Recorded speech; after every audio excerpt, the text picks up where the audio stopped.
बिस्मिल्लाहिर्रहमानिर्रहीम। अस्सलाम वालेकुम नाज़रीन, जिस तरह से आप जानते हैं कि सुना पंजाब प्रोग्राम में GM न्यूज़ हमेशा अपनी रवैयात को बरकरार रखते आपको ताज़ेदार के डेरों का विज़िट करवाते हैं हम। तो इसी तरह अपने अपने डिस्ट्रिक्ट की खूबसूरती दिखाने में लोग जो है कलीदी किरदार निभाते हैं। जिस तरह से हर डिस्ट्रिक्ट की पहचान जो है अपनी रवैयात और अपनी ही सकाफ़त के साथ है, तो पाकिस्तान की एक खूबसूरत सकाफ़त जिस मुअज़्ज़ज़ ख़ानदानी लोग ज़मींदार जो अपनी सकाफ़त को कल्चर को ज़िंदा रखे हुए हैं, ऐसे लोगों पर मबनी हम एक खूबसूरत इंटरव्यू लेकर आपके सामने आते हैं। आज हम मौजूदा ज़िला जेहलम के गाँव नाटाइन में, और ये एक ऐसा गाँव है जिसमें कल्चर को फैलाने वाले लोग ऑब्वियसली हैं, अपनी समाजत को सियासत को स्कैटर्ड करने वाले लोग हैं। आज हम जिस गांव में मौजूद हैं, हमारे साथ जो शख्सियत मौजूद हैं, चौधरी फवाद यूनुस उनका नाम है, एक अच्छे शाहसवार हैं। अगर मैं उनके घोड़े की बात करूं तो पंजाब लेवल पे उनका घोड़ा जो है वो अलवर्द के नाम से फेमस है, और उसके फेमस होने की क्या वजह है आज आइए उन्हीं से जानते हैं। और साथ ही जिस तरह से गुज्जर स्टार नेज़ाबाज क्लब को रिप्रेजेंट करते हैं, और उनके भाई चौधरी वकार यूनुस जो हैं वो स्पेन से बिलोंग करते हैं, ओवरसीज़ भी हैं, और साथ साथ अपने भाई को स्पोर्ट भी करते हैं। अगर मैं स्पोर्ट की सबसे बड़ी बात करूं तो उनको स्पोर्ट जो मिली ननहियाल से मिली है, और ननहियाल में उनके जो नाना थे चौधरी नंबरदार चौधरी असलम साहब और चौधरी अनवर गुज्जर साहब, ये ऐसी शख्सियात थे जिन्हें सकाफ़त सियासत में बड़ी दिलचस्पी थी, नंबरदारी के फ़राइज़ भी बाखूबी सर अंजाम दिए। आइए आज हिस्ट्री पर बात करते हैं, पूछते हैं कि किस तरह से ट्रेडिशंस का शौक़ उन्हें पैदा हुआ। अस्सलाम वालेकुम जी, क्या हाल है? वालेकुम सलाम जी, ठीक ठाक अल्हम्दुलिल्लाह। तुझे सुनाओ, ठीक हो? अल्हम्दुलिल्लाह। जिस तरह से नेज़ाबाजी एक नवाबी शौक़ है, एक ऐसी सकाफ़त है जिसकी रूट्स हमें इस्लाम से मिलती हैं, तो नेज़ाबाजी का शौक़ आपको कब, कैसे और किस तरह पैदा हुआ? नेज़ाबाजी का शौक़ जी बचपन से है। तो घोड़ों का शौक़ था, नेज़ाबाजी का तो नहीं था। घोड़ों के साथ साथ फिर नेज़ाबाजी की लाइन में आ गए। मेरे चाचू हैं चौधरी खान जमान साहब जी जी, तो बस उनकी वजह से नेज़ाबाजी का शौक़ शुरू हो गया। घोड़े अल्लाह ने घर में दे दिए बड़े अच्छे। तो ये मेरे नाना अबू हैं मास्टर मोहम्मद अनवर साहब जी जी, तो उन्होंने 80 में 85 में मतलब उधर उस टाइम से घोड़ी रख के आ रहे हैं। तो बस ये शौक़ साथ साथ चलता जा रहा है जी। बिल्कुल सही। जिस तरह से खूबसूरत कल्चर है पाकिस्तान का, जिसको प्रमोट करने में आजकल के यंगस्टर नेज़ाबाज ताज़ेदार लोग बड़ा अहम रोल अदा कर रहे हैं। अगर आप अपने नाना जान की हिस्ट्री पर बात करें तो उन्होंने अपनी प्रेजेंटेशन कल्चर में, सियासत में, समाजत में किस तरह से अदा की? जी आप जिधर बैठे हुए हैं जी जी, ये गगड़ खुर्द गाँव है जी जी, तो इधर उन्होंने अपनी सारी ज़िंदगी वक्फ कर दी है इस गांव पे। तो मतलब छोटे से छोटा काम जो इस गांव का है वो उन लोगों ने किया है।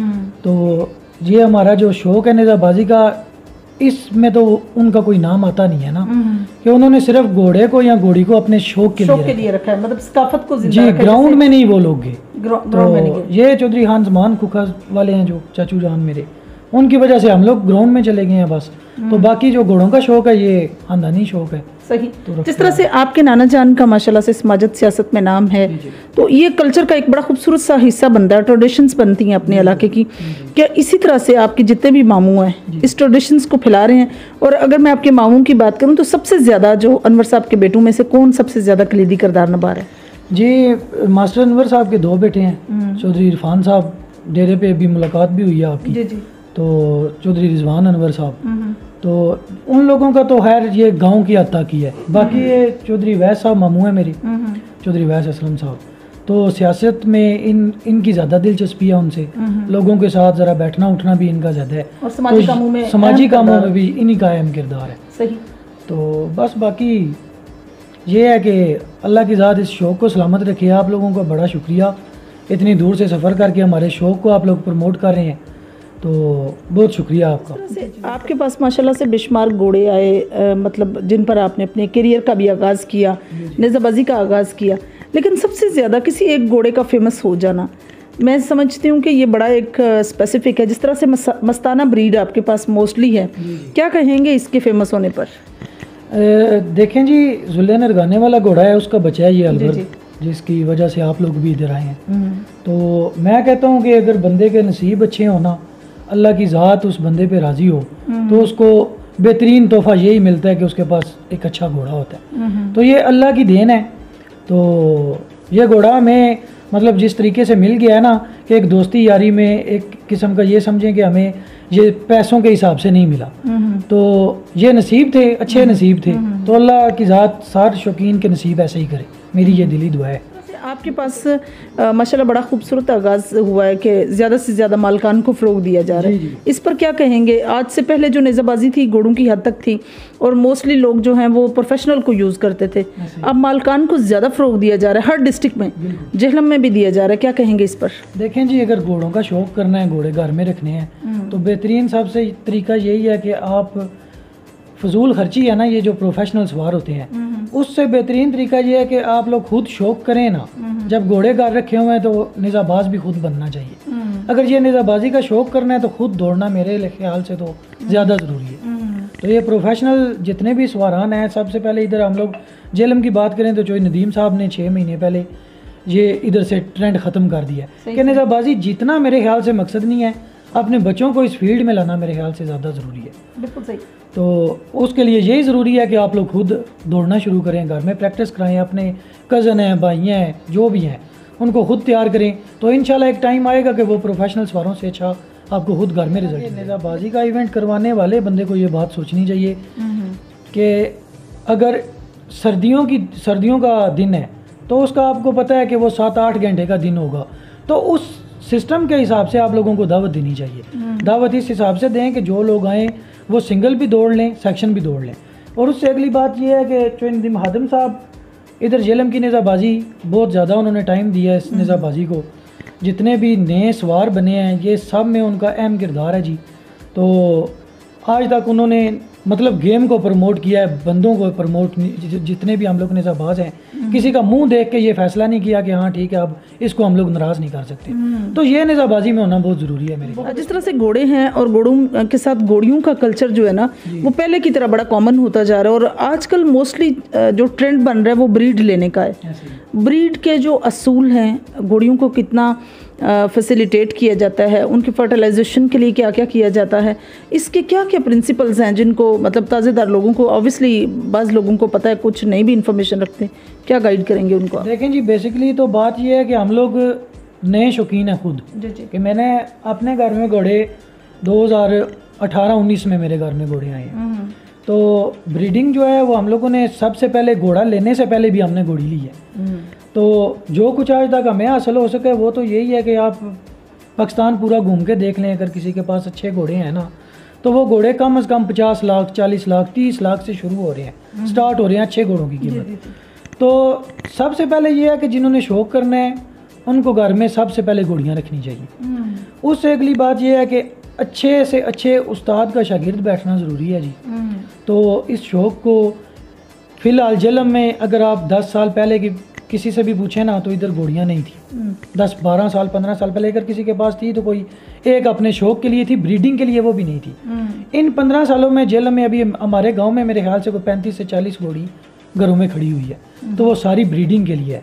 तो अगर आप 30-40 लाख का घोड़ा पैसों से कोई बंदा ख़रीद नहीं सकता तो उसका काम बनता है कि घोड़ी रख के अपने घर में घोड़े पैदा करवाए, अपने शौक़ को इसी तरह ज़िंदा रखे। तो मेरे ख्याल से घोड़ियाँ रखनी बहुत ज़रूरी हैं जी, बहुत ज़रूरी है, बहुत ज़्यादा ज़रूरी है। जो बंदा आम शौकीन है उसके लिए तो बहुत ज़रूरी है। अच्छा घोड़ी होगी घर में तो अच्छा घोड़ा भी पैदा होगा। आप अपनी मर्ज़ी से ब्रीड करवाएंगे, अपनी मर्ज़ी के घोड़े ब्रीड करवाएंगे तो आपके घर में उस तरह के घोड़े पैदा हो जाएंगे। अच्छा, जिस तरह से हान ज़मान साहब हैं, खूखा से बिलोंग करते हैं, एक अच्छे शाहसवार हैं, कितना सीखने को आपको मिलता है उनसे? और अगर हम उस्ताद की बात करें, जिस तरह से आपने जिक्र किया कि उस्ताद होना बहुत ज़रूरी है, उस्ताद की बात करें तो फिर आपके उस्ताद कौन है? मेरे उस्ताद हैं जी हाजी ज़ौक़ अख्तर साहब टेक्सला से, शक्कर के उस्ताद मेरे वो हैं। तो बाकी जो घर के उस्ताद होते हैं वो हाजी खान ज़मान साहब ही हैं जी। ये आप जिस जगह पे आज जितने घोड़े मेरे आपने देखे हैं, अगर वो अच्छे हैं तो उनकी वजह से ही हैं, अगर वो बुरे हैं तो भी उनकी वजह से ही हैं। तो ये जितना भी शौक़ है ये सारा हमें करने को उनसे ही मिला है, सीखने को भी उनसे ही मिला। तो बाकी ये है कि उनके घर में भी फ़िलहाल अलवर्द का एक बच्चा खड़ा हुआ है हाजी खान ज़मान साहब के घर, वो भी बहुत अच्छा है। तो ये घोड़े अलवर्द से लेके आखिरी घोड़े तक सारे हाजी खान ज़मान साहब ने लेके दिए हैं। माशाल्लाह से ज़बरदस्त। जिस तरह से हम बात कर रहे थे सकाफ़त की, ट्रेडिशंस की, और हमेशा हम मुख्तलिफ़ इलाकों की डेरेदारी के निज़ाम को दिखाते हैं, आपका जिस तरह से सिस्टम है, ननिहाल से आपको विरासत में घोड़ियों का शौक़ मिला और उसी से आपका कल्चर प्रमोट हुआ, जिस तरह से आपके ननिहाल वाले सियासत में भी हैं, क्या लगता है आपको कि सियासत और सकाफत दोनों को ज़िंदा रखने में कितना कलीदी किरदार निभाया जा रहा है? देखें जी, सियासत को संभालने वाले तो ये ममो अवैस लोग ही हैं जिन्होंने संभाला हुआ है। तो ये जो सकाफत है घोड़ों की, ये हम लोग लेके चल रहे हैं। तो कुछ ये लोग कर रहे हैं, कुछ हम लोग कर रहे हैं, तो अल्हम्दुलिल्लाह निज़ाम चल रहा है। रोल जो है दोनों साइडों पे अदा होगा। जिस तरह से आपको शौक़ पैदा हुआ, आपने खान जमान साहब से आपने कन्वर्ट हुआ या जैसे भी, तो सबसे ज़्यादा फैमिली में आपको बैकअप किसने दिया? जिस तरह से आपके भाई ओवरसीज़ हैं, वकार साहब, आप भी ओवरसीज़ रहे, सबसे ज़्यादा सपोर्ट किससे मिली? मेरे भाई हैं जी चौधरी वकार साहब, जो स्पेन में होते हैं, तो बहुत थैंकफुल है हम लोग उनके। तो सारा जो मेरा शौक़ है जो अभी तक जिंदा है या चल रहा है, जैसे भी चल रहा है, उनकी वजह से ही है। एक चौधरी खान जमान साहब के बेटे हैं जी, चौधरी अहमद जमान साहब, वो भी भाई हैं, मेरे दोस्त भी बहुत अच्छे हैं। तो ये सब कुछ जो भी है उन दोनों की वजह से ही है जी। तो बाकी ये नानके घर जितने भी हैं मेरे मामू लोग हो गए, इन लोगों की बहुत सपोर्ट है साथ। तो अल्हम्दुलिल्लाह आपके सामने ही है, चल रहा है बहुत अच्छा। बिल्कुल सही, ज़बरदस्त जी। जिस तरह से गुज्जर स्टार नेज़ाबाज क्लब को आप रिप्रेजेंट करते हैं, कितनी टीमें इसके साथ अटैच हैं और किस तरह से आप कैप्टनसी की अगर बात करें तो आप अपने सेक्शन को किस तरह से लीड करते हैं? मैं जी गुजर स्टार क्लब में शुरू से दौड़ रहा हूँ। इंशाल्लाह जो आगे टाइम आ रहा है, अल्लाह करे हम लोग इसी तरह ही रहें जी। घर का क्लब है हमारा। तो गुजर स्टार क्लब की शुरू से लेके आज तक, मतलब जितने भी क्लब हैं झेलम के, उनमें प्रोफेशनल सवार दौड़ते रहे हैं। गुजर स्टार में भी दौड़ते रहे हैं, लेकिन किसी मजबूरी के बायस अगर कोई एक मेला या कोई दो मेले इस तरह। बकाया हम लोगों की अपनी घर की टीमें हैं जी, सारे मालिक हैं। झेलम के बड़े क्लब अगर कोई बंदा पूछे तो वो यूनाइटेड क्लब चौधरी नदीम साहब का, उनकी 4-5 टीमें बनती हैं जी। 4-5 टीमें ही गुजर स्टार की बनती हैं और हमारी अल्हम्दुलिल्लाह मालिकों की टीमें बन रही हैं। तो अपनी टीम का मैं कैप्टन हूँ जी। तो मेरे अपने सवार हैं चौधरी अरसलान मोटा जंगीर वाले, ये चौधरी ज़फ़र इकबाल साहब नटाइन के हैं, चौधरी अली हमजा साहब वो भी नटाइन के हैं। तो अल्हम्दुलिल्लाह जी इन भाइयों की वजह से साथ शौक़ चल रहा है। और ये अपने जो फजूल खर्चे हैं प्रोफेशनल सवारों वाले, वो भी इन भाइयों की वजह से बच रहे हैं। सही, उनका शौक़ भी हो रहा है, हमारा भी हो रहा है। जिस तरह से आपका सेक्शन है, सेक्शन में ऑब्वियसली एक कप्तान के ऊपर काफ़ी रिस्पॉन्सिबिलिटीज़ होती हैं, एक लीडर बनकर लीड करना। आपकी तमाम टीम, आपके तीनों जो शाहसवार आपके साथ हैं, किस तरह से मिलकर आपको सपोर्ट करते हैं और फिर जाकर कहीं मेले में एक खूबसूरती का रंग जमता है? देखें जी, कैप्टन के ऊपर जो जिम्मेदारी होती है वो ये होती है कि जब सेक्शन नेज़ाबाजी शुरू होती है तो सेक्शन नेज़ाबाजी में अच्छी टीम को ग्राउंड में अच्छे तरीके से दौड़ाना। तो उसके लिए सबसे जो ज़रूरी चीज़ होती है वो होता है अच्छा घोड़ा। सवार का अच्छा होना तो ज़्यादा ज़रूरी है, लेकिन उससे भी ज़्यादा ज़रूरी है कि आपके पास घोड़ा अच्छा हो, जो आगे लीड करता हुआ उस घोड़े को कम से कम किसी किस्म का कोई प्रेशर ना हो, घोड़े को दौड़ने में खुशी महसूस हो, उसको कोई दुख तकलीफ ना हो। तो अच्छे घोड़े लेना ज़रूरी है जी सबसे पहले। तो सवारों का काम होता है अपने 4 नंबर करने किले के ऊपर, तो वो इसीलिए होगा अगर आपके पास घोड़ा अच्छा है तो ज़्यादा यही है कि ये 3-4 लाख वाला जो काम शुरू है, ट्रेंडिंग चला हुआ है कि स्लो स्पीड घोड़े ले लो तो अपने 4 नंबर दो। हम लोग ये बात बोलते हैं कि कम से कम घोड़ा अच्छा हो, घोड़ा दौड़े और आप लोग 4 नंबर करो, फिर ही आप सवार हो। और अच्छे घोड़े की भी निशानी यही होती है कि वो ग्राउंड में अकेले उसको दौड़ना पड़े, सेक्शन में दौड़ना पड़े, अच्छे तरीके से वो दौड़े। ज़बरदस्त। जिस तरह से आपके पास जानशीन है, मिसले तावीज़ है और माशाल्लाह काफ़ी नॉमिनेट घोड़े हैं आपके, और स्पेशली आप जो है दौड़ाते हैं वो मतलब घोड़ा जो है वो कबूतरा, शायद आई थिंक आप उसको कह रहे थे, तो सरूर उसका नाम है। किसमें सबसे हिडन क्वालिटीज़ आपको नज़र आती हैं? एक स्पीडर होने के नाते, कंट्रोलर होने के नाते, वाग को जिस प्यार मोहब्बत से जो कंट्रोल में आ जाता हो। देखें जी, घोड़े तो बेटों की तरह होते हैं जी जी, तो लगते सारे ही बहुत अच्छे हैं। जो आप अभी घोड़े देख के आए हैं, मैं इनमें सरूर ही दौड़ाता हूँ। मैंने अपने ज़िले के बहुत से मेले जीते भी हैं, जो वो घोड़ा बहुत अच्छा है। जो मिसले तावीज़ है वो घोड़ा 6 महीने हो गए हैं लिए हुए, वो हमने कोई 3-4 मेले ही उस घोड़े पे किए हुए हैं, वो खुद भी नई एज का है। वो घोड़ा बहुत ज़्यादा अच्छा है। और सबसे जो दिल को अच्छा लगता है वो अलवर्द है जी। अलवर्द मेरा पहला घोड़ा था जो मुझे मिला है, तो उस घोड़े ने मेरा नाम भी बहुत बनाया है। जो 4 बंदे मुझे बाहर जानते हैं वो ग्राउंड की वजह से वो अलवर्द ही है जिसने मुझे इंट्रोड्यूस करवाया लोगों में। माशाल्लाह से। जब एक अनाउंसर नाम अनाउंस करता है तो कैसी फीलिंग्स होती हैं मैदान में, जब आपके क्लब के साथ कैप्टन के तौर पर आपको अनाउंस किया जाता है? जी अल्हम्दुलिल्लाह, फीलिंग तो बहुत अच्छी होती है, लेकिन फीलिंग के साथ साथ सबसे जो बड़ी बात है वो उस्तादों की दुआएं, माँ बाप की दुआएं, और ये जो 7 भाइयाँ जो शौक़ मेरा करवा रहे हैं, इन सब की वजह से ये जो कुछ भी है तो फ़ख्र महसूस होता है जी बहुत। अल्हम्दुलिल्लाह, अल्लाह इनकी लंबी ज़िंदगी करे जो भाई हैं मेरे। बिल्कुल सही। आपका डेरा जो है वो तकरीबन ऑलमोस्ट गढ़ बना हुआ है, परिंदे, मुर्गियाँ, तोते, हर चीज़ आपने ये रखी हुई है। आपको कोई शौक़ है या किसी और का शौक़ भी आपने एडिशन के तौर पर रखा हुआ है? न्यू आने वाले लोगों को क्या पैगाम देंगे? देखें जी, ये शौक़ तो सारा हमारा ही है जो डेरे पे है, तो शौक़ है तो ये सब कुछ इधर है जी जी। तो आने वाले जो नए सवार हैं जी, उनको यही दरख्वास्त है कि कलर्स के पीछे ना भागें। जैसे अब ट्रेंड चला हुआ है नुकरे घोड़ों का, तो हमारे लिहाज से ये है कि नुकरे घोड़े तकरीबन 95% हम लोगों ने बुज़दिली देखे हैं। हाँ। कोई 5% घोड़े होंगे, चंद घोड़े कि जो अच्छा ग्राउंड के अंदर दौड़ रहे हैं, अच्छे तरीके से मालिक के साथ ज़्यादा टाइम के लिए चल रहे हैं, बहुत कम घोड़े देखे हैं। तो कलर्स के पीछे ना भागें, ब्लड के पीछे भागें, अच्छे घोड़े ख़रीदें और ज़्यादातर ये शौक़ करें कि घोड़ियाँ अपने घर में रख के अच्छे घोड़ों से क्रॉस करवा के अपने घर के घोड़े पैदा करवाएं। जी, तो नाज़रीन, जिस तरह से इन्फॉर्मेटिव गुफ्तगू जारी थी और काफ़ी चीज़ें ऑब्वियसली ब्रीड को सस्टेन करने के लिए सीखने को मिलती हैं, और हर इंसान को इसकी ब्रीड बनाने के लिए स्पेशली काफ़ी चीज़ों का पता होना चाहिए कि किस तरह से आपने सारी चीज़ें मैनेज करनी है, क्योंकि घोड़े का स्कुल से लेकर तमाम बॉडी बिल्कुल जस्ट लाइक अ मैन, आदमी की तरह है, इंसान की तरह के इसके तमाम जज्बात हैं, ख्यालात हैं, या इसका फिगर जो है ये भी डिपेंड करता है बिल्कुल इंसान की तरह। अल्लाह पाक ने इसकी जो परवरिश है, इसकी जो पैदाइश है इस तरह से की है कि मतलब बिल्कुल जस्ट लाइक अ मैन।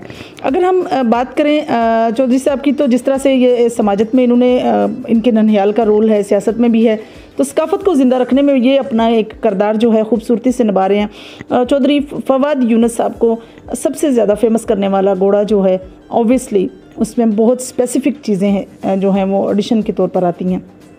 इंशाल्लाह मेरी और आपकी मुलाकात होगी फिर किसी नए प्रोग्राम में, तब तक के लिए इजाज़त चाहती हूँ। अल्लाह हाफ़िज़।